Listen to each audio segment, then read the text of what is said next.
And really, people think that we're crazy to do this kind of job. But I work with a sports psychologist, and I have to tell him what the challenges are beforehand, and then he works out a technique to be able to deal with it. Whether it be that when I'm in the Southern Ocean and I'm surfing down waves at 40 miles an hour, and when I say waves that are 50 feet tall, we call that the runway.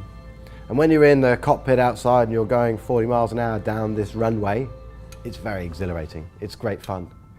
But then when you go inside the boat, and you know that the boat is made entirely of carbon fibre, and the thickest part of my boat underneath is just 2.6 millimetres. When you go inside that, it's a bit like going inside a coffin that's hurtling down waves, driven by an autopilot at 40 miles an hour.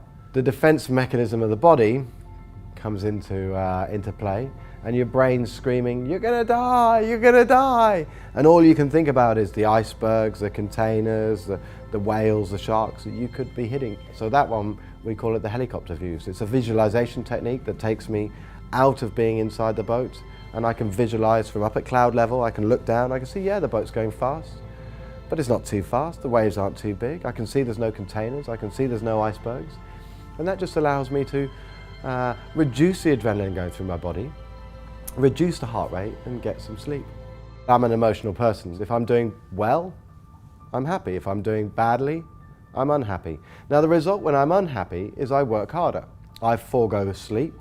I don't eat as much because I'm working harder to try and catch more miles. But what's worse for me and my character is when I'm high, when I'm doing really well. The problem for me at this stage is I could be complacent. So to deal with that, my sports psychologist came up with this technique that we recreated that feeling, that aura of invincibility. And then we related it very closely to a near car crash. Now this is all happening in my mind.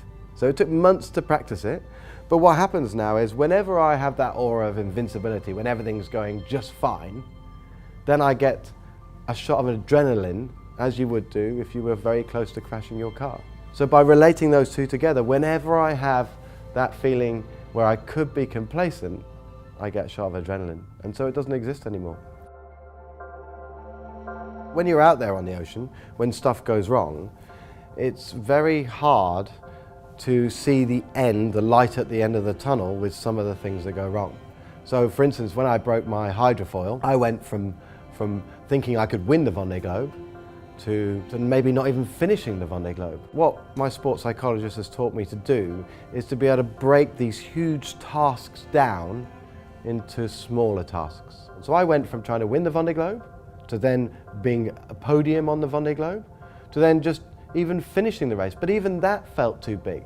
So he's taught me to carry on reducing my goals all the way down until I got to the point where the lowest goal was to eat a packet of nasty freeze-dried food and then make a sail change.